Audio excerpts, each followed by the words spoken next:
चलो देखते हैं। लास्ट क्लास मेरे ख्याल में आखिरी ये एग्जाम्पल हो गया था अपना, ठीक है ना। इसके आगे डिस्कस कर रहे हैं। इन सबको आप एक बार लिखो मत, मैं पहले अच्छे से एक्सप्लेन कर लेता हूँ। एक्सप्लेन करने के बाद फिर जो लगेगा कि रेलिवेंट है वो लिखवा दूँ, ठीक है। सो आज दोबारा से एक बार हम रिकॉल करेंगे, रिवाइज करेंगे कि सिमिलर ट्राइंगल का मीनिंग क्या था। तो मीनिंग था कि two triangles are said to be similar if they have same shape.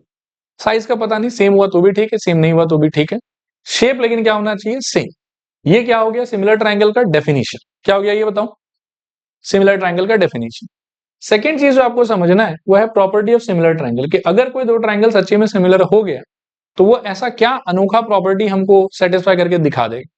तो वो चीज भी हम पहले पढ़ चुके हैं कि दो ट्राइंगल अगर एबीसी और डीईएफ सिमिलर हो गया ना समहाउ, उसके बाद इनका करस्पॉन्डिंग एंगल मतलब first with first, second with second and third with third, ठीक है।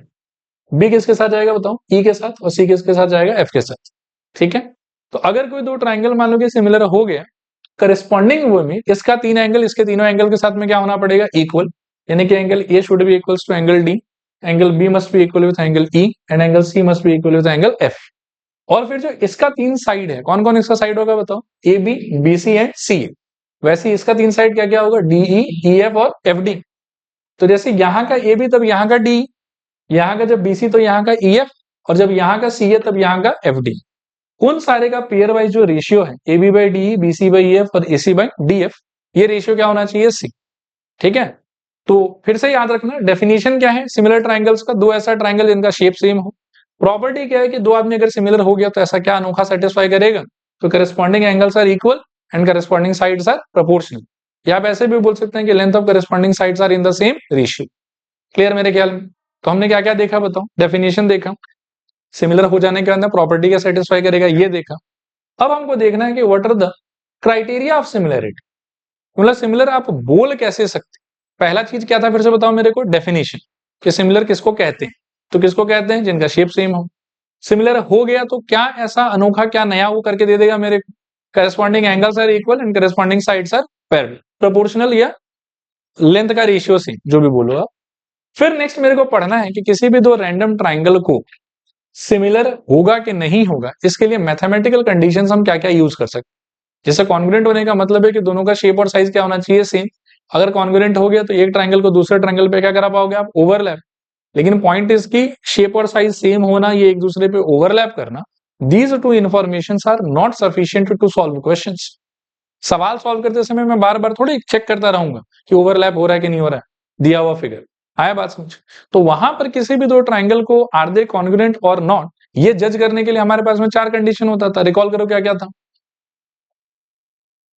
SAS, AAS, RHS और SSS, ये चार कंडीशन था कि अगर कोई भी पेयर ऑफ ट्राइंगल इन चारों में से कुछ भी एक प्रॉपर्टी को सेटिस्फाई कर दिया तो वी कैन से कि इसके वजह से ये क्या हो जाएगा, कॉन्ग्रुएंट। उसी तरीके से कोई दो ट्राइंगल, कोई दो रैंडम ट्राइंगल आपके लिए सिमिलर होगा कि सिमिलर नहीं होगा, उसके लिए there are three mathematical conditions, कि इनमें से कोई भी एक कंडीशन अगर वो पेयर ऑफ ट्राइंगल सेटिस्फाई कर देता है देन यू कैन क्लेम कि the triangles will be similar, लेकिन अगर नहीं करता है तो they will not be similar. Clear मेरे ख्याल में। इन कंडीशंस का नाम थोड़ा बहुत किसी किसी का मान लो कि पुराने वाले कंडीशन से मिलता जुलता है, लेकिन यहां पर सिमिलरिटी के टाइम पर उसका मीनिंग टोटली डिफरेंट हो। मैं एक एक करके आपको मीनिंग समझाता हूं, टेंशन नहीं लेना। सबसे पहला मीनिंग क्या है बताओ, ये पहला कंडीशन क्या है, एंगल एंगल एंगल। इसका मीनिंग होगा कि अगर किसी भी दो ट्राइंगल के अंदर पहले वाले ट्राइंगल का तीनों एंगल दूसरे वाले ट्राइंगल के करस्पॉन्डिंग तीन एंगल से मैच होने लग जाए, ठीक है, तो हम बोलेंगे कि पहला ट्राइंगल और दूसरा ट्राइंगल क्या हो जाएगा, सिमिलर। कॉन्ग्रुएंट नहीं, सिमिलर। दोनों ट्राइंगल क्या हो जाएगा बताओ, फिर से बोलो क्या हो जाएगा, सिमिलर। तो ये हो गया आपके एंगल एंगल क्राइटेरिया। अच्छा, एंगल एंगल क्राइटेरिया का एक यूनिक बात है, उसको भी थोड़ा समझो, कि इसको आप ट्रिपल ए के फॉर्मेट में भी अप्लाई कर सकते हो, और इसको यदि आप चाहो तो आप डबल ए के फॉर्मेट में भी अप्लाई कर सकते हो। बोलोगे सर कैसे, तो अब एक बात को समझो कि अगर मान लो कि मेरे पास में दो ट्राइंगल है, एक सोचो कि थोड़ा छोटा है और एक इमेजिन करो कि थोड़ा सा बड़ा है, और मान लो कि माहौल सिचुएशन ऐसा है कि ये वाला 50 डिग्री, ये वाला भी 50 डिग्री, ये वाला सपोज करो कि 70 डिग्री और ये वाला भी 70 डिग्री। ना समहाउ मेरे को पता चल गया कि इन दोनों ट्राइंगल में दो एंगल तो मैच कर रहा है, कंडीशन बोलता है कि तीनों मैच करने से सिमिलर होगा, लेकिन मैं बोलता हूं कि अगर दो मैच करे तो तीसरा करेगा ही करेगा। बोलोगे क्यों? तो अगर मान लो कि इस ट्राइंगल का दो एंगल 50 डिग्री और 70 डिग्री है एंड वी ऑलरेडी नो कि किसी भी ट्राइंगल में सारे एंगल का सम कितना होता है, तो ये थर्ड एंगल को कितना होना पड़ेगा? और कोई उपाय तो है नहीं इसके पास, इसमें भी तीसरे एंगल को क्या होना पड़ेगा? 60 डिग्री। तो वैसे तो मेन थ्योरम का नाम क्या है? Triple angle similarity criteria. लेकिन मेरा कहना है कि दो एंगल भी अगर हम मैच करा पाएंगे तो दैट विल बी सफिशिएंट। वहां से भी हम बोल सकते हैं कि ट्राइंगल्स क्या हो जाएगा? सिमिलर। ठीक है। और इसमें फिर से आप देखना कि अप्लाइंग मेथड क्या होगा। आप दोनों ट्राइंगल में कंपेयर करेंगे कि उनका कम से कम दो एंगल एक दूसरे से मैच कर रहा है कि मैच नहीं कर। अगर दो एंगल एक दूसरे से मैच करने लग जाएगा तो तीसरा ऑटोमेटिकली करेगा। ठीक है। और हम बोल सकते हैं कि वहां पर एंगल एंगल एंगल या फिर सिर्फ एंगल एंगल सिमिलैरिटी क्राइटेरिया से दोनों ट्राइंगल क्या हो जाएगा? बताओ, similar. This is the first condition या first criteria of similarity. Clear मेरे ख्याल में? कुछ और भी स्लाइड्स प्रिपेयर्ड है इसके बिहाफ पे, अब देखो इसको। Angle angle angle criteria of similarity apply करने का तरीका, इस ट्राइंगल का तीनों एंगल, इस ट्राइंगल का तीनों एंगल को ऑब्जर्व करो। यहाँ पर वैल्यूज कितना कितना है बताओ? 40 80 60। यहाँ पर भी कितना है? 40 80 60। तो एंगल ए का वैल्यू एंगल पी के वैल्यू से मैच कर रहा है, एंगल बी का वैल्यू एंगल क्यू के वैल्यू से मैच कर रहा है, और एंगल सी का वैल्यू एंगल आर के वैल्यू से मैच कर रहा है। तो देयरफॉर वी कैन से कि ये ट्राइंगल और ये ट्राइंगल आपस में क्या हो जाएगा? सिमिलर। इसमें भी एक बहुत इंपॉर्टेंट बात है, शुरू में जब यहां पर नाम लिखा जाता है ना, तो इसका मीनिंग होता है कि आप ट्राइंगल को बस इंडिकेट कर। आपने बोला कि in triangle ABC and triangle PQR, तो आपने एक तरीके से बस ये बताया कि हम ये ट्राइंगल और ये ट्राइंगल का बात कर रहे हैं। आप ये वाले स्टेटमेंट में ऐसा कुछ मीन नहीं कर रहे कि कौन किससे ओवरलैप होगा, कौन किससे कोइंसाइड करेगा, कौन किससे करस्पॉन्ड करेगा। लेकिन जब आप लास्ट में ये वाला बात बोलते हैं ना, तो इसका बहुत ही डीप मीनिंग, इसका डीप मीनिंग ये है कि A is going to match with what? P, B is going to match with what? Q, and C is going to match with what? R. ये मीनिंग है इसका। तो ये लिखते समय we have to be careful, ज्यादा careful भी नहीं रहना। आप ऊपर देख लो कि ए का मैचिंग किसके साथ हो, तो अगर ए को फर्स्ट में रखा है तो पी को भी फर्स्ट में रखो। बी का मैचिंग किसके साथ हो रहा है? क्यू। सेकंड में अगर यहाँ बी है तो वहां क्यू होना चाहिए। और सी का मैचिंग किसके साथ हो रहा है? आर। तो यहाँ सी है तो वहां क्या होना चाहिए? आर होना चाहिए। ये चीज बस आपको मेंटेन करना। अच्छा, जरूरी नहीं कि ABC similar P Q R ही बच्चा लिखेगा। बच्चा अगर चाहे तो ऐसे भी लिख सकते हैं। मान लो कि सीबीए लिख दिया है यहाँ पे, तो उसके हिसाब से दूसरे ट्राइंगल में क्या चेंज करना चाहिए उसको? Are Q P. मेंटेन क्या करना है उसको बताओ? उसको मेंटेन करना है करेस्पॉन्डिंग पोजीशन, कि सी का पार्टनर हमेशा कौन होना चाहिए? आर, बी का कौन होना चाहिए? क्यू, और ए का कौन होना चाहिए? पी। क्योंकि वही एंगल्स आपस में क्या है? करेस्पॉन्डिंग वे में। तो ये चीज का थोड़ा ध्यान रखेंगे नाम लिखते समय। क्लियर मेरे ख्याल में? फिर इससे रिलेटेड वही वाला बात कि दो ट्राइंगल में अगर दो एंगल मैच कर रही है तो थर्ड एंगल पक्का मैच करेगा ही करेगा, इसीलिए ट्रिपल एंगल की जगह हम डबल एंगल सिमिलरिटी क्राइटेरिया भी मान के चल सकते हैं। क्लियर मेरे ख्याल में? नेक्स्ट क्राइटेरिया आपका क्या था? देखो, एसएसएस क्राइटेरिया। फुल फॉर्म क्या होगा इसका बताओ? Side side side. अब साइड साइड साइड क्राइटेरिया अगर मैं कॉन्ग्रुएंसी के लिए याद करूं ना, तो उसमें ऐसा था कि पहले ट्राइंगल का तीन साइड दूसरे ट्राइंगल के तीन साइड के साथ में क्या होना पड़ेगा? Exactly same. एग्जैक्टली क्या होना पड़ेगा? इक्वल। ठीक है। तब हम बोल सकते हैं कि पहला ट्राइंगल दूसरे ट्राइंगल से क्या होगा? कॉन्ग्रुएंट। लेकिन सिमिलैरिटी के टाइम पर नाम तो सेम है इसका, साइड साइड साइड, लेकिन काम बहुत अलग है इसका। इसमें काम ये होगा कि पहले ट्राइंगल का तीन साइड का लेंथ का वैल्यू डिवाइडेड बाय दूसरे ट्राइंगल का तीन साइड का लेंथ का वैल्यू करस्पॉन्डिंग वे में। ठीक है ना? अगर तीनों टाइम पर रेशियो मेरे को सेम मिला, देन आई कैन से कि द ट्राइंगल्स आर सिमिलर। और अगर रेशियो सेम नहीं मिला तो आई विल से कि the triangles are not similar. I am again repeating myself, S criteria सुनने में एक जैसा लगता है, लेकिन एप्लीकेशन इसका बहुत अलग। इसका एप्लीकेशन क्या है? ध्यान से सुनो, ध्यान से याद रखना है इसको। फुल फॉर्म बताओ एक बार। साइड साइड साइड मीनिंग होगा कि फर्स्ट ट्राइंगल का तीन साइड का लेंथ का value divided by second triangle का तीन करेस्पॉन्डिंग साइड का लेंथ का वैल्यू, और हर एक बार हर एक पेयर के अंदर में रेशियो का आंसर क्या आना चाहिए? आपका सेम। या सिंपल वर्ड्स में ये भी बोल सकते हो कि फर्स्ट ट्राइंगल का तीनों साइड अगर सेकंड ट्राइंगल के तीनों साइड के साथ में प्रोपोर्शनल हो जाता है, then also I can say the triangles will become what? Similar. अब आप आ जाओ, थोड़ा सा इस स्लाइड को देखो। यहां पर आप देखो कि ये एक ट्राइंगल है एबीसी और ये एक ट्राइंगल है क्या? पीक्यूआर। आप एक बार इस चीज को इग्नोर करो, जो मैं दिखाने का कोशिश कर रहा हूं उस पर ध्यान देना। इसके 8 को अगर आप इसके 4 से डिवाइड करते हो तो 8/4 कितना निकलेगा बताओ? बोलो, जोर से बोलो। 2/1। फिर मान लो कि इसके 14 को अगर आप इसके 7 से डिवाइड करते हो तो क्या हो जाएगा बताओ? अगेन 2/1। और अगर आप इसके 12 को इसके 6 से डिवाइड करते हो तो फिर से क्या हो जाएगा बताओ? 2/1। तो क्या मिला आपको बताओ? कि इस तीनों के टाइम पर रेशियो सेम।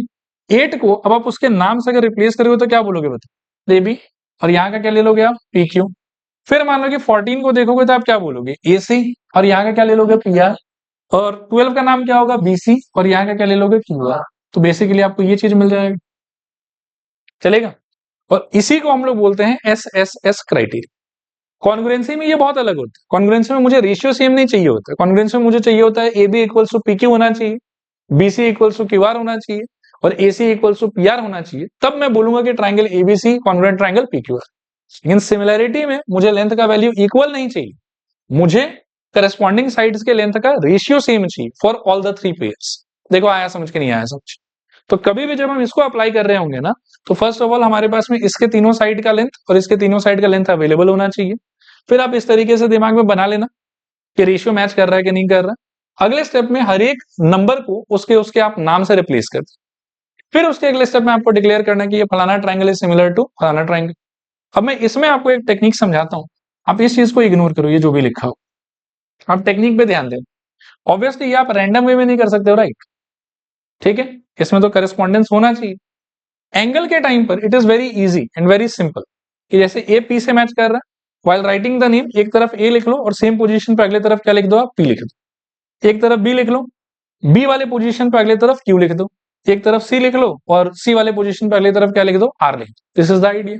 लेकिन साइड्स के टाइम पर थोड़ा सा चक्कर अलग होता है। चक्कर क्यों अलग होता है, देखो इस चीज को ना कोई बच्चा A B upon P Q भी लिख सकता है, लेकिन कोई बच्चा इसी चीज को तो शायद बी ए अपॉन पी क्यू भी लिख सकता है। और वो बच्चा अगर ए बी को बी ए बोलता है तो वो गलत बोलेगा कि सही बोलेगा, बात तो एक ही है। ए बी बोलो या बी ए बोलो, है तो यही वाला 8 सेंटीमीटर, राइट। तो बोलते समय कोई बच्चा ए बी भी कह सकता है, कोई पी क्यू भी कह सकता है। अब आप क्या है कि इस चीज को अगर बहुत सीरियसली लेके कॉन्ग्रुएंस सिमिलैरिटी डिक्लेयर करते हो तो क्या होगा, देखो इसमें बच्चे को, मतलब इसमें बच्चे को मिलेगा क्या, ए बी तो वो ले ही लेगा, और ए बी की जगह पर वो क्या बिठा देगा, बताओ, पी क्यू। और ए बी के बाद में एक लेटर और क्या बचा ट्राइंगल में, सी, तो यहाँ सी चिपका देगा, यहाँ आर चिपका देगा, तो बच्चे को सिमिलैरिटी ऐसा मिल गया। लेकिन जो बच्चा B A by P Q लिखेगा उसको सिमिलैरिटी का आंसर कैसा दिखेगा, बताओ, उसको तो दिखेगा B A C similar with P Q R. क्या ये दोनों बात एक साथ हो सकता है? तो इनमें से कोई एक आदमी राइट है, कोई एक आदमी रॉन्ग है। सो एक्चुअली में क्या है कि इस अप्रोच में ही फ्लॉ है कि ये अप्रोच लगाना ही नहीं चाहिए हमें। जब भी हम साइड के साथ में डील कर रहे हैं तो while writing similarity we should not write it like this. सीधा वहां पे जो साइड लिखा हुआ उसको यूज मत करो नाम लिखने। यहां पे अकलमंदी का काम ये है कि जो भी ये साइड का नाम है ना, आप ट्राइंगल के पास जाओ, उस साइड को नोटिस करो, ये रहा ये भी, और इसके ऑपोजिट वाले वर्टेक्स को देखो आप, क्या है वर्टेक्स बताओ। जो बच्चा ए बी लिखेगा उसको भी सी ही दिखेगा, और जो बच्चा बी ए लिखेगा उसको भी क्या दिखेगा। तो यहां पर फिर क्या है कि आपका आंसर जो वो सही तरीके से आने लग जाएगा। तो ए बी के जगह पर मैं बोलूंगा क्या लिखना है, बताओ, ए बी का दोस्त कौन, पी क्यू, और पी क्यू के उल्टा में कौन है, आर, तो सी का पार्टनर कौन बन जाएगा यहाँ पे, आर। नेक्स्ट आप आ जाओ बीसी बाई क्यू आर पे। अब बीसी के ऑपोजिट कौन है बताओ, ए, तो यहां पर आपको लेना चाहिए ए। बीसी का दोस्त कौन है, क्यू आर, तो क्यू आर के ऑपोजिट कौन है देखो, तो यहां आपको लेना चाहिए पी। और फिर लास्ट वाला तो खुद ही एडजस्ट कर दो, यहाँ पर बी और वहां पर क्या, क्यू। अब बहुत लोग को एक और कंफ्यूजन होता है कि अरे सर फिर तो शायद आपका आंसर इसका आंसर मैच नहीं कर रहा, और शायद आपका गलत है या फिर ये वाला गलत। लेकिन अगेन आई विल से कि नहीं, ये भी राइट है ये भी राइट। क्या है खास बात, तो खास बात ये है, देखो कि आप अगर इसमें करेस्पॉन्डेंस देखोगे ना, तो ए का करेस्पॉन्डिंग पार्टनर कौन है, बी का कौन है, सी का कौन है। मेरे वाले में चेक करो, सी का मैच कर रहा है, ए का मैच कर रहा है, और बी का। ये करेस्पॉन्डेंस मैच करके आप कैसे भी लिखो फर्क नहीं पड़ता, लेकिन क्या कि डायरेक्टली ये वाला ही होगा, ये आपको सपना तो आएगा नहीं। इसीलिए आप ऐसे नहीं लिखोगे। आप कैसे लिखोगे, साइड्स का रेशियो मिल गया आपको, सिमिलैरिटी के लिए आपने इनको यूज करा है। नाम में कन्वर्ट करते समय अगर साइड अवेलेबल है तो डोंट यूज द साइड, क्या यूज करोगे आप, साइड के ऑपोजिट वाला vertex to write the name. And अगर एंगल है आपका एलिमेंट तब आप डायरेक्टली उसको एज अ वर्टेक्स आप यूज कर, चलेगा मेरे ख्याल में। फिर थर्ड क्राइटेरिया क्या था, रिकॉल करो, एससीएस फुल फॉर्म बताओ, साइड एंगल साइड। कॉन्ग्रुएंसी में इसका मीनिंग बताओ कि एक एंगल, नहीं दो साइड नहीं, दो साइड नहीं, दो साइड कभी भी नहीं, पहले एंगल, एक एंगल इक्वल कर रहे हैं दोनों ट्राइंगल में आपको, फिर इस एंगल को कवर करने वाला जो दोनों साइड होगा उन दोनों साइड का लेंथ भी आपस में क्या होना चाहिए, equal. Then you can say कि by SS criteria the triangles will become similar, तो सिमिलर नहीं सॉरी क्या, कॉन्ग्रुएंट। लेकिन जब आप सिमिलैरिटी का बात करोगे तो यहां पर भी पहले आपको दो ट्राइंगल को सिमिलर करने के लिए अगर एसएएस क्राइटेरिया लगाने का मन है तो पहला काम होगा कि एक एंगल को इक्वल करके दिखाओ, ठीक है। दूसरा काम होगा कि जिस एंगल के पेयर को आपने इक्वल किया है फर्स्ट ट्राइंगल में उस एंगल को क्रिएट करने वाला दो आर्म होगा या दो साइड होगा, सेकेंड ट्राइंगल में भी उस एंगल को क्रिएट करने वाला दो आर्म होगा। तो इधर वाले का दो आर्म और उधर वाले का दो आर्म का रेशियो सेम होना चाहिए। कॉन्ग्रुएंसी में इधर वाले का दो आर्म और उधर वाले का दो आर्म का क्या होना चाहिए, लेंथ इक्वल होना चाहिए। लेकिन सिमिलैरिटी में क्या इक्वल होना चाहिए बताओ, रेशियो। सिमिलैरिटी में क्या इक्वल होना चाहिए, ratio. Then you can say कि भाई एसएएस क्राइटेरिया दोनों ट्राइंगल क्या हो जाएगा आपके लिए, सिमिलर। दिखाता हूं क्या मीनिंग है इसका, आप ये वाले स्लाइड में देखो, ठीक है। अब जैसे सपोज करो कि मैंने समहाउ मानो कि इसका वैल्यू 60 डिग्री और मैंने आपको एक इंफॉर्मेशन दिया कि इसका वैल्यू भी 60 डिग्री, तो ये एंगल और ये एंगल मस्त अपने बीच में क्या कर रहा है, मैच। यहां पर जो 60 डिग्री वाला एंगल है उसको बनाने वाला आदमी कौन कौन है बताओ, ए बी और बी सी। और यहां पर 60 डिग्री को बनाने वाला आदमी कौन कौन है, पी क्यू और क्यू आर। तो इसका ए बी बी सी और इसका पी क्यू क्यू आर के बीच में हमको दिखना चाहिए कि रेशियो सेम हो। चेक कर लो आप, 8/4 का आंसर और 12/6 का आंसर, ये भी 8/4 2/1 और 12/6 का आंसर भी कितना आएगा, 2/1। तो कहना इसे कि A B divided by P Q, यहाँ लिखा हुआ है वैसे, A B by P Q is equal to क्या मिल जाएगा मेरे को बताओ, BC by Q R. Clear है। और सोचने का तरीका मैं एक बार फिर से रिमाइंड कर देता हूं, पहले एक पेयर ऑफ एंगल को इक्वल करना है, फिर उस एंगल को बनाने वाला दो साइड और यहां उस एंगल को बनाने वाला दो साइड, उनके बीच में रेशियो सेम होना चाहिए। अच्छा ये भी जरूरी नहीं है कि हमेशा ए बी के साथ में पी क्यू ही जाएगा और बीसी के साथ में क्यू आर ही जाएगा, उल्टा भी होगा तो भी चलेगा मेरे। मान लो कभी ऐसा हो गया कि ए बी के साथ में क्यू आर का रेशियो और बीसी के साथ में पी क्यू का रेशियो अगर मैच कर रहा है then also I am okay, कोई प्रॉब्लम नहीं होगी। एक एंगल मैच करना चाहिए और उस एंगल को कवर देने वाला या उस एंगल को क्रिएट करने वाला जो दो साइड यहां का और जो दो साइड यहां का है ना, उनके बीच में पेयर वाइज रेशियो क्या होना चाहिए, सी। अगर है then I will say okay they are similar, और अगर नहीं है तो दे आर नॉट सिमिलर। और कभी भी पहले आप साइड पे फोकस मत करना, आप हमेशा पहले एंगल पे फोकस करना। एंगल जब आपका मैच कर जाए फिर आप देखना कि कौन सा साइड का रेशियो सेम करना है, तो आपके लिए सोचना थोड़ा इजी और कन्वीनियंट हो जाएगा। क्लियर मेरे ख्याल में। तो ये कौन सा क्राइटेरिया था बताओ, एसएएस क्राइटेरिया, यहां सासुमा क्राइटेरिया भी बोल सकते। चलो तीन क्राइटेरिया का नाम बताओ फिर से, ट्रिपल ए या फिर उसका दूसरा वेरिएंट क्या है, डबल ए। ट्रिपल ए या फिर डबल ए, प्रैक्टिकली हम डबल ए ही ज्यादा यूज करें। नेक्स्ट क्या था, SSS, full form side side side. Apply करने का तरीका, तीन side of first triangle divided by तीन साइड ऑफ अदर ट्राइंगल और तीनों का रेशियो क्या होना चाहिए, सेम। नेक्स्ट क्या था, एसएएस। अप्लाई करने का तरीका, एक एंगल सेम फिर दोनों एंगल को क्रिएट करने वाला जो दो दो साइड है उनका रेशियो क्या होना चाहिए, सेम। और इन तीन में से कुछ भी अगर आपको अप्लाई होता हुआ दिख गया तो आप क्या बोलोगे, इधर ट्राइंगल्स आर सिमिलर। अच्छा एक बार ना कॉन्ग्रुएंसी थोड़ा याद करते हैं। कॉन्ग्रुएंसी का definition, same shape and same size. फिर उसका प्रॉपर्टी कि अगर कॉन्ग्रुएंट है तो ओवरलैप करेगा। फिर उसको क्रॉस वेरीफाई करने का मैथमेटिकल तरीका, एसएएस, एएस, आरएचएस, एसएसएस। और मान लो कि किसी एक क्राइटेरिया के साथ में अगर आपका पेयर ऑफ ट्राइंगल कॉन्ग्रुएंट हो जाता है, what is the next thing that you can do, you can apply CPCT. एक बार किसी एक क्राइटेरिया से अगर ट्राइंगल आपका कॉन्ग्रुएंट हो गया देन यू कैन से यार देखो कॉन्ग्रुएंट हो रहा है तो पक्का इनके बीच में क्या एग्जिस्ट करेगा, सीपीसीटी। और सीपीसीटी के दम पे कर क्या सकते हो आप कि पहले ट्राइंगल का तीन एंगल तीन साइड, दूसरे ट्राइंगल के तीन करस्पॉन्डिंग एंगल और तीन करस्पॉन्डिंग साइड के साथ में यू कैन डिक्लेयर इक्वल अपने मर्जी से। सही कह रहा हूं। सिमिलरली अब थोड़ा सा सिमिलर ट्राइंगल के बारे में सोचो। डेफिनेशन क्या है, शेप सेम होना चाहिए। प्रॉपर्टी क्या है कि अगर सेम शेप हो गया तो उस केस में करस्पॉन्डिंग एंगल्स इक्वल होगा और साइड्स का क्या होगा, रेशियो सेम होगा। ठीक है। मैथमेटिकल क्राइटेरिया क्या है चेक करने का, एंगल एंगल, एसएसएस और एसएस।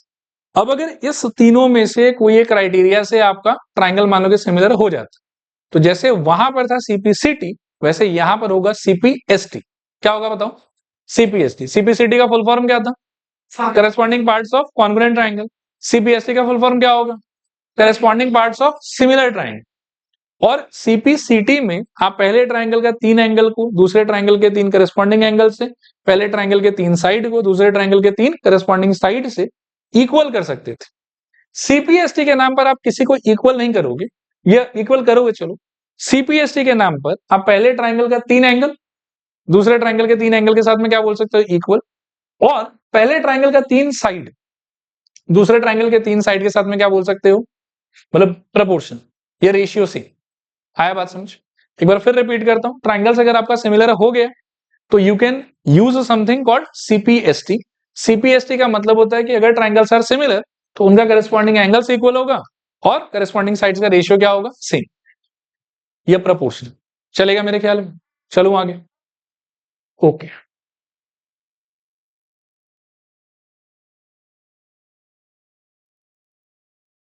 देखो हेडिंग लिखो, criteria for similarity of two triangles. Criteria for similarity of two triangles. आप ना ये तीनों चीज एज इट इज लिख लो।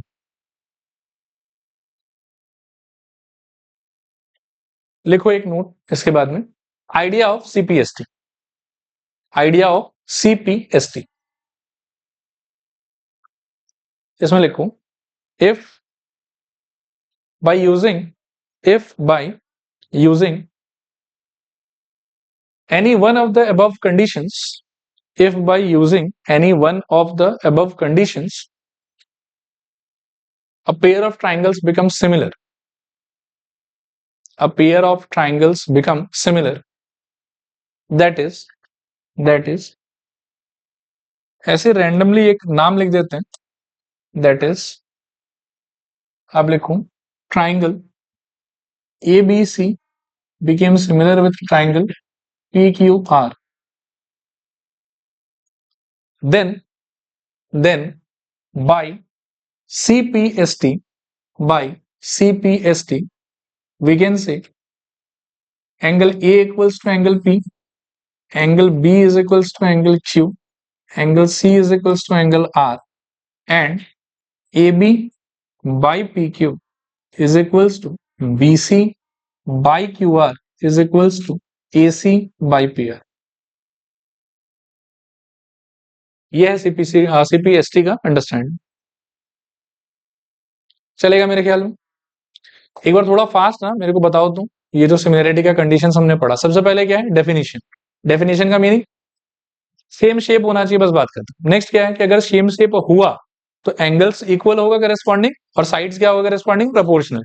किसी भी रैंडम दो ट्राइंगल के बारे में थोड़ा बहुत इंफॉर्मेशन अगर हो तो व्हाट आर द कंडीशंस जिसको आप क्रॉस वेरीफाई कर सकते हो कि if they are satisfied it will be similar, if they are not satisfied it will not be similar. What are the conditions? Angle angle, दूसरा साइड एंगल साइड, तीसरा side side side. Clear है? कैसे apply होता है बहुत बार discuss कर लिया, अभी उसमें टाइम वेस्ट नहीं करेंगे। इन केस इनमें से किसी भी एक क्राइटेरिया से आपका पेयर ऑफ ट्राइंगल हो जाता है सिमिलर, ठीक है, तो like before you use to use CPCT, now you can use CPST. Now you can use CPST. CPST का मीनिंग ये कि if the pair of triangles are similar, पहले का 3 एंगल दूसरे के 3 एंगल से इक्वल होगा, पहले के 3 साइड दूसरे के 3 साइड से क्या होगा, प्रोपोर्शनल होगा। साइड से इक्वल नहीं होगा, एंगल से इक्वल होगा। चलेगा मेरे ख्याल में? चलिए नेक्स्ट आप हेडिंग लिखिए, एक्सरसाइज 6.3 बिगिन करो। पहला क्वेश्चन आराम से पढ़ो, लंबा सांस लो, 10 सेकंड में आंसर बताओ। ये कह रहा है कि दो ट्राइंगल दे रहे हैं हम आपको, आराम से उनका मुंह देखिए, मुंह देखने के बाद में जज कीजिए कि क्या किसी क्राइटेरिया से वो लोग आपको सिमिलर दिख रहा है। अगर दिख रहा है तो क्राइटेरिया बताइए, और ये डिक्लेयर कीजिए कि सिमिलरिटी कौन से फॉर्मेट में होगा, मतलब इसका नाम क्या होना चाहिए और करेस्पॉन्डिंगली इसका नाम क्या होना चाहिए। ठीक है, तो फर्स्ट ऑफ ऑल तो जज ये लोग होगा सिमिलर कि नहीं होगा, कौन से क्राइटेरिया की वजह से, the angles are clearly matching, तो एंगल एंगल क्राइटेरिया की वजह से दे विल बी सिमिलर। लिखो यस, फर्स्ट वाले के लिए yes they will be similar by angle angle criteria, yes they will be similar by angle angle criteria।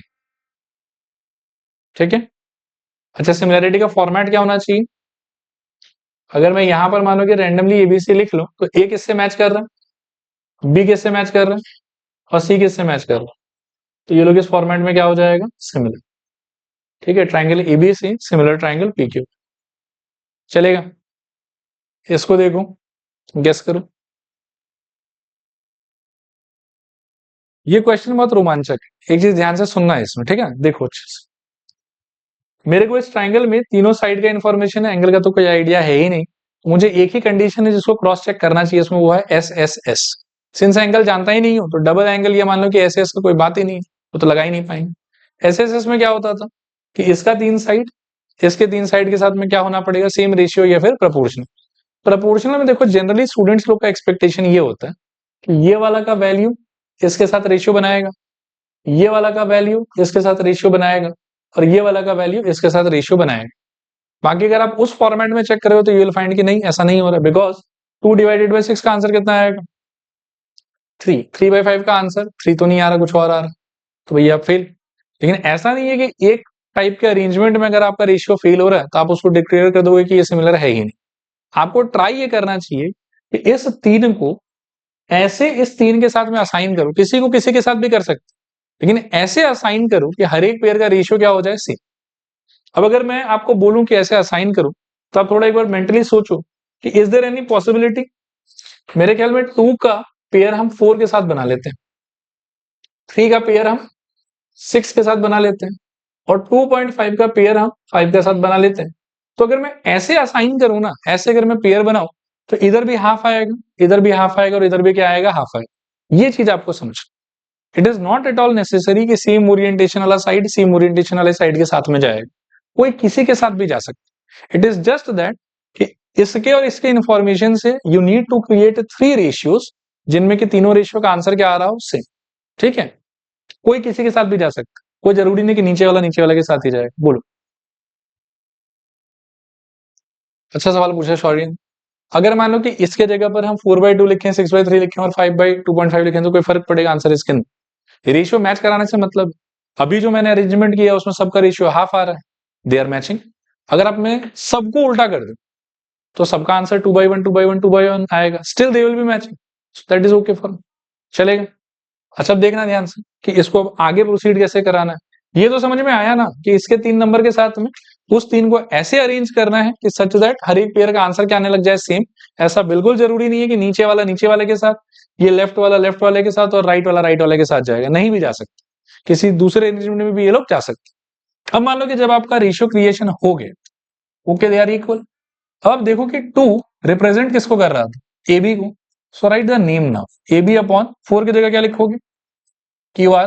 3 की जगह पे बताओ, थोड़ा फास्ट थोड़ा लाउड बोलो सब लोग, ए सी। 6 की जगह पे पी क्यू, 2.5 की जगह पे बी सी, एंड 5 की जगह पे पी आर,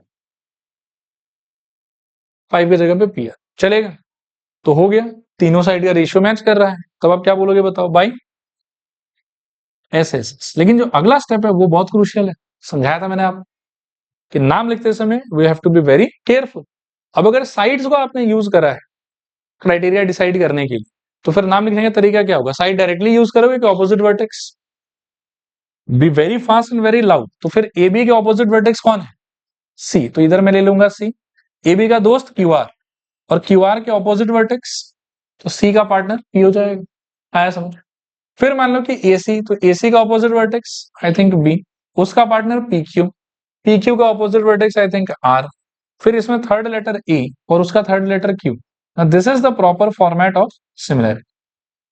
देखो आया समझ के नहीं आया समझ, चलेगा। करो फटाफट कॉपी। ठीक है, अगला देखते हैं।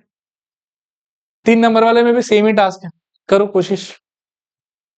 क्या जोड़ा जोड़ी बना पाओगे यहाँ पे अच्छे से? इसमें क्या है कि आप कैसे भी जोड़ा बना लो कोई फर्क नहीं पड़ता, आपका सारा रेशियो मैच नहीं करेगा। ठीक है, ये 2.7 फालतू आदमी, यदि ये 2.5 होता तो कुछ तो हो जाता। ठीक है, तो पॉइंट इसके, ठीक है जोड़ा मैच तो कर नहीं रहा है हमारा, तो क्या बोलना है कि दे आर नॉट सिमिलर। लिखो they are not similar, they are not similar, चलेगा।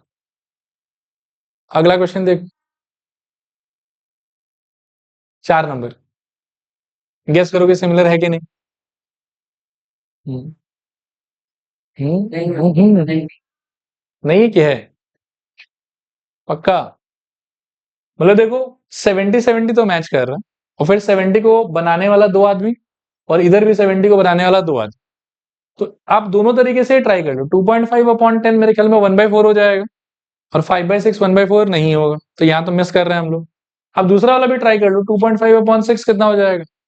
25/60 जैसा कुछ। 5 से फर्दर काटोगे तो 5/12, और ये क्या हो जाएगा फिर उस केस में? 5/10। तो क्रॉस चेक करके भी मैं देख रहा हूँ कि ना तो 2.5/6 5/10 मैच कर रहा है, और ना ही 2.5/10 और 5/6 मैच कर रही है। सिंस दोनों में ही ये फेल हो रहा है, इसीलिए हम क्या बोलेंगे कि दे आर नॉट सिमिलर। किसी भी एक सिचुएशन में अगर मैच कर जाता तो हम क्या बोलते कि दे आर सिमिलर। लिखो, they are not similar, they are not similar. चलो आगे, 5 नंबर देखो।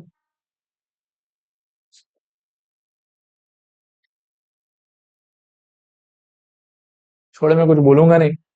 हम जादू देखने जाते हैं ना मैजिशियन लोग को, और जो टोपी पहनाता है हम लोग, वैसे ये क्वेश्चन टोपी पहना रहा है आप लोग। देखो याद करो मैंने क्या सिखाया था। मैंने सिखाया था एसएएस में एक एंगल को मैच कराना है, और उस एंगल का जो जन्मदाता है, जो उसको बना रहा है, उनका रेशियो मैच करना चाहिए। यहाँ पे क्या दिक्कत है कि जन्मदाता का तो वैल्यू नहीं पता। इस एंगल को जन्म किसने किसने दिया? एबी और एसी ने। एबी का जानते हैं, एसी का जानते ही नहीं है। प्लस कोई राइट एंगल ट्राइंगल वाला भी सिचुएशन नहीं है कि पाइथागोरस साइथागोरस लगा के एसी को निकाल लें हम। इसमें तो हम चेक ही नहीं कर सकते, इन्फॉर्मेशन ही इनसफिशियंट है। तो क्या बोलना पड़ेगा हम? Not similar. लेकिन हुआ ना आंखों का धोखा, लग रहा है कि सिमिलर होगा। देखो कि no, they are not similar. चले आगे चले, एक और आंखों का धोखा है। देखो, बोलो नॉट सिमिलर।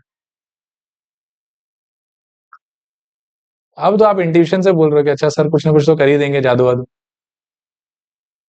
डबल ए से, ठीक। देखो ध्यान से देखो, 70-80, 80-30 मैच होता हुआ फील नहीं होगा आप। लेकिन जैसे ही एंगल सम प्रॉपर्टी आप इसमें अप्लाई करेंगे, ठीक है ना, तो 70-80 मिलाकर कितना हो गया बताओ? मेरे ख्याल में 150, और 180 से माइनस करके ये कितना हो जाएगा? 30। अब आपको थोड़ा अच्छा फील होने लगेगा कि अच्छा हाँ यार 80-80 मैच हो गया, 30-30 मैच हो गया, तो हो गया इसमें। क्लियर है? लिखो, clearly, clearly angle F is equals to, angle F is equals to क्या बोलोगे बताओ? 180 माइनस 70 माइनस कितना? 80। सो कुल मिला के कितना आ जाएगा बताओ? 30। नीचे लिखो therefore by angle angle similarity, bye angle angle similarity. अब फिर बात आता है कि नेमिंग कैसे करेंगे। तो फर्स्ट वाले का तो आप ऐसे ही डीएफ लिख लो, कोई दिक्कत नहीं। अब सोचो कि ई किससे मैच हो रहा है? क्यू से, तो ई की जगह पे क्यू होना चाहिए। एफ का मैचिंग मैचिंग हो रहा है आर से, उसकी जगह आर होना चाहिए, और फर्स्ट लेटर क्या बचा? पी। इस फॉर्मेट में आपका सिमिलर हो जाएगा। Triangle DEF similar triangle PQ. चलेगा मेरे ख्याल में। नेक्स्ट क्वेश्चन देखो,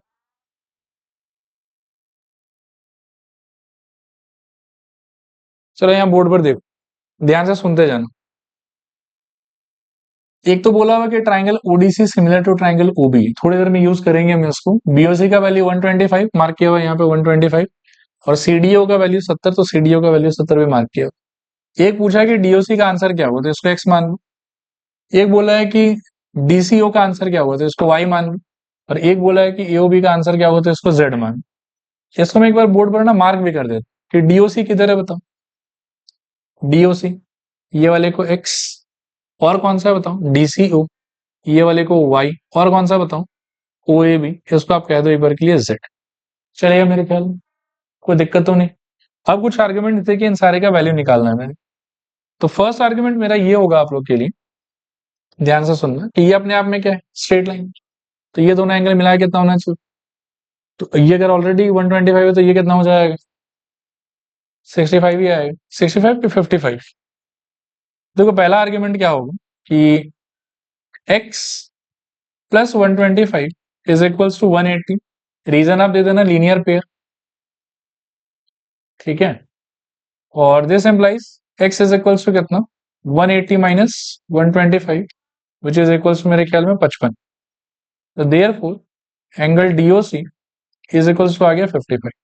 ये चलेगा? ठीक है ये चीज। अगला आर्ग्यूमेंट मेरे पास में आपके लिए है कि ये जो छोटू सा आदमी है ये है तो ट्राइंगल, तो तीनों एंगल का सम कितना होना चाहिए 180 डिग्री। तो उससे आप क्या बोल सकते हो बताओ? I think 70 plus y plus x सब मिला के कितना 180। 70 को शिफ्ट कर दो और x का वैल्यू भी डाल दो, तो 70 को शिफ्ट करने से x plus y is equals to कितना 110, और x का वैल्यू 55 था तो y is equals to 110 minus 55 that is equals to again 55। चलेगा? ओके है मेरे ख्याल में। थर्ड कौन बच गया बताओ? z। अब z के लिए क्या होता है कि स्टूडेंट लोग के दिमाग में आता है कि सर ये वाला पैरेलल, ये वाला ट्रांसवर्सल, मस्त आप बोल दीजिए कि y is equal to z होना चाहिए, therefore z equals to 55। Answer देखो वही है, लेकिन ये set of argument I will say कि थोड़ा सा रिस्की है। रिस्की क्यों है? क्वेश्चन के किसी भी लाइन में कहीं पर भी पैरेलल बोल के दिया हुआ नहीं है, इसीलिए हम वो आर्ग्यूमेंट यूज नहीं करेंगे। Rather I will go with this, ODC is suppose to be what similar with OBA, that means कि एंगल ओ और एंगल ओ का वैल्यू दोनों ट्रायंगल में क्या होना चाहिए सेम, ऑब्वियसली है भी वर्टिकली ऑपोजिट एंगल बोल के। फिर नेक्स्ट होना चाहिए आपके कि डी एंगल का वैल्यू किससे मैच करना चाहिए बी से, तो ये डी एंगल का वैल्यू इस बी एंगल से क्या कर रहा होगा मैच, और सिमिलरली सी एंगल का वैल्यू किससे मैच करना चाहिए ए से, तो इसका सी एंगल कौन हो गया वाई और इसका क्या हो गया जेड। आया बात समझ? तो लिखो सिंस सिंस पहले आप ये सिमिलैरिटी मेंशन कर दो, since triangle ODC triangle ODC similar triangle क्या ओबीए, देयरफॉर बाय सीपीएसटी। आप देखो कि इसका नाम लेने से फायदा होगा, इधर का आपको सी चाहिए और इधर का आपको क्या चाहिए ए चाहिए, तो आप ऐसे बोल दो कि this implies angle C of this is equals to angle A of this. C का आंसर ऑलरेडी निकाल के रखा हुआ था आपको 55 था ना, और ए का थोड़ा नाम बढ़ा चढ़ा के लिखो जो चाहिए था, is equals to angle O A B. So therefore angle O A B is equals to how much 50। देखो क्लियर है कि नहीं क्लियर? चलेगा?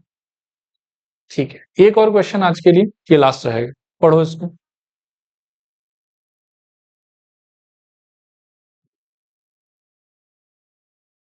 देखो ये सेम क्वेश्चन है एक्सरसाइज, ये क्या चल रहा है अपने 6.3 चल रहा है ना, तो 6.2 के क्वेश्चन नंबर 9 में आप देखो कि यही क्वेश्चन था सेम, एकदम सेम टू सेम। वहां पर फिर हमने एक ओई कंस्ट्रक्ट किया था, ए बी और सी डी से पैरेलल बनाया था, 2 बार अलग अलग तरीके से बीपीटी लगाया था और वहां से हमारा आंसर आया था। ये वो सेम क्वेश्चन, इन केस अगर एग्जाम में मान लो कि मेंशन्ड ना रहे ना कि सिमिलैरिटी यूज करना है कि मान लो कि बीपीटी यूज करना है, तो आप यही वाला सोल्यूशन करना जो मैं अभी दिखाने जा रहा हूँ। ठीक है, चलो आओ देखो, बहुत ही सिंपल और बहुत ही मजेदार भी, देखना ध्यान से।